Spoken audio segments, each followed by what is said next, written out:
orientation politique pour la coalition. On en parle avec Henri Désiré Zouzi, expert en politique étrangère que nous avons l'honneur d'avoir au téléphone. Bonjour. Comment expliquer ce tournant? Est-ce qu'on peut parler d'un vote sanction contre l'ANC qui vient d'avoir lieu?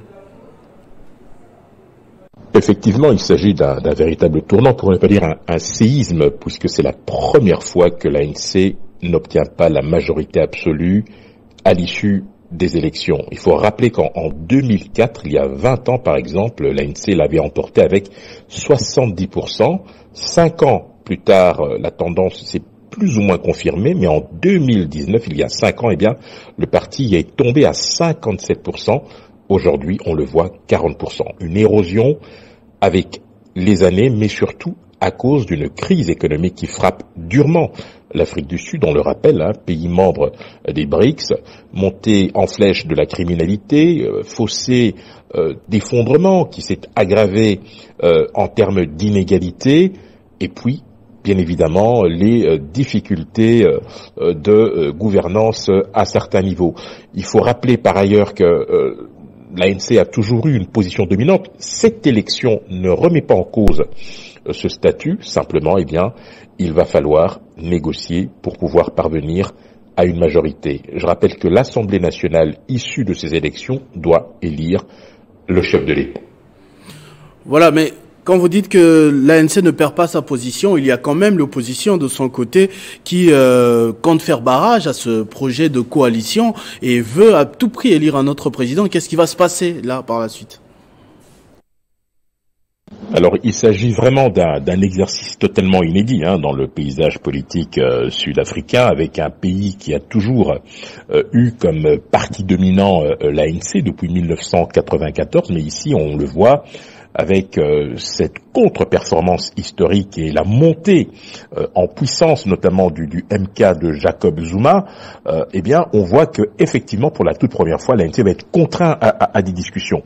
En fait, il n'y a pas 36 000 solutions. L'ANC ne pouvant pas gouverner seul, la première hypothèse évidemment c'est que l'ANC compose avec l'Alliance démocratique, qui est un parti économique libéral. Concrètement, cela devrait normalement pousser les décisions économiques vers la droite, parce que ce parti prône évidemment une forte dérégulation économique et des privatisations massives. Ça signifie donc moins d'aide sociale, mais plus de libéralisation du marché du travail. On l'aura compris, ce parti est résolument tourné vers l'international et se veut plutôt pro-occidental, alors qu'on le voit, l'appartenance de l'Afrique du Sud dans les BRICS rend plutôt cette perspective moins évidente. Deuxième hypothèse, c'est que l'ANC s'associe en fait au MK de Jacob Zuma, qui est quand même un parti, faut le rappeler, qui a été fondé il y a à peine quelques mois et qui aujourd'hui réussit véritablement une performance,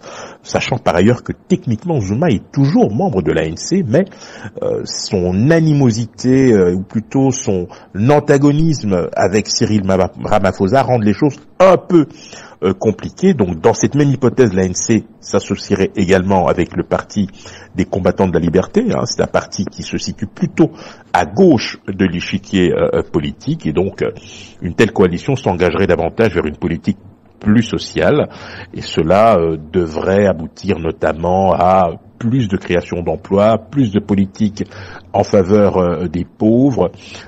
Cette alliance conduirait également au soutien financier d'entreprises publiques sud-africaines qui sont défaillantes, voire en difficulté.